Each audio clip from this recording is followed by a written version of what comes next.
Welcome back, Officers of the Republic. It's your Coruscant Underworld Police Chief APGAINS here, and we're going to show you what exactly 1 year of free-to-play progress is going to look like for you in Star Wars Galaxy of Heroes. Before we do, just a heads up, Saturday the 18th, we do have a charity stream on Twitch. If you guys want to go hang out over with us on Twitch, make sure you guys go to the description, find the link. Make sure you follow my Twitch, turn notifications on so you guys do not miss the awesome charity live stream. We're going to have giveaways. We're going to do crazy stuff for donation goals. It's going to be fantastic. So I hope I see you guys there. Now, we're on the mini Nikki Biggs account. This is Nicole's, my girlfriend's free-to-play account. And it just hit a year. I wouldn't call it exactly a year because Nicole and I both miss probably 2-ish days on this account every week. So it goes a little bit slower than some of you guys who are dedicated to one account and being super efficient can manage, but it's a pretty good example of about what you can accomplish in a year. So obviously we just had the massive GAC changes, and I will do an update on the farming guide on how to what level to get certain characters and certain teams to be most efficient. But for right now, I mean, she's got her Vader. It's always going to be your first relic and your first Zeta. She has both of the Revans relics for their teams. So she has Malik. She has her CLS team up and running, as you can see, Relic 0, CLS, Chewbacca, and Han Solo. The Relic Zeros are from the old GAC system where it was really important to control your matchup. GP will probably bring those guys up a lot because of the new GAC changes. She's got a solid bounty. I could probably show you squads, I guess. That would make a lot more sense. She's got Darth Revan squad or Jedi Knight Revan squad. She's got her Padme squad with Relic General Kenobi and Anakin for her Negotiator fleet lineup, which gets her first every day if she actually plays. We've bumped down to like 10 to 15 on days that we don't climb, but easily can climb back up to 1 in 1 or 2 battles with no problem. Her CLS squad undermanned. As you can see, she has 3PO and Chewie. We'll probably need to relic this guy soon.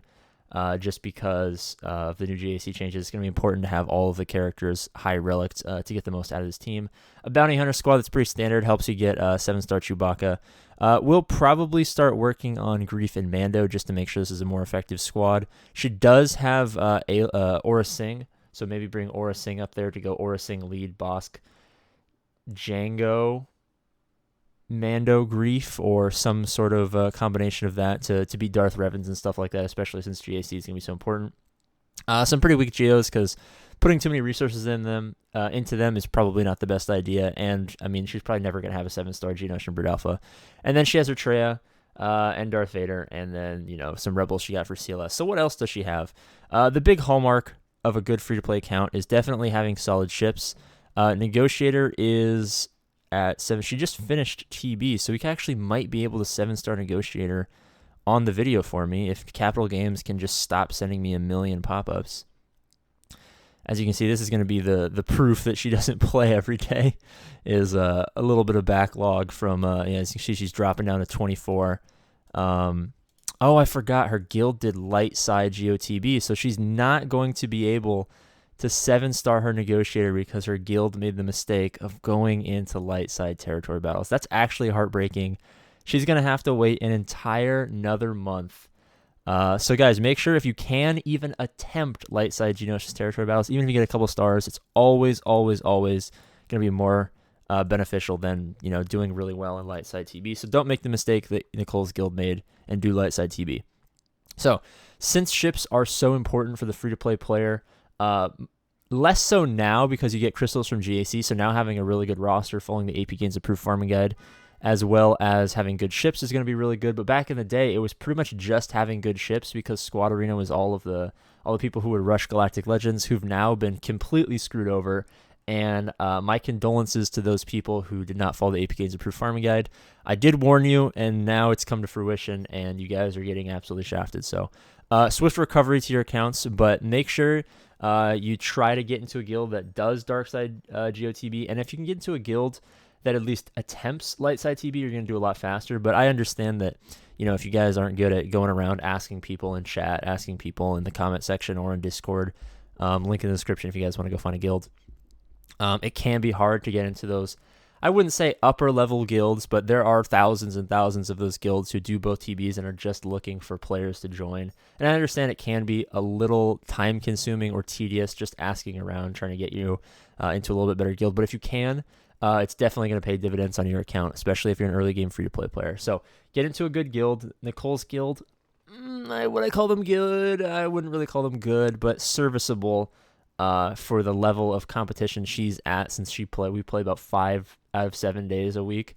I'd say they're probably a good place for her. But getting that negotiator early, getting up to first in fleet is going to be fantastic.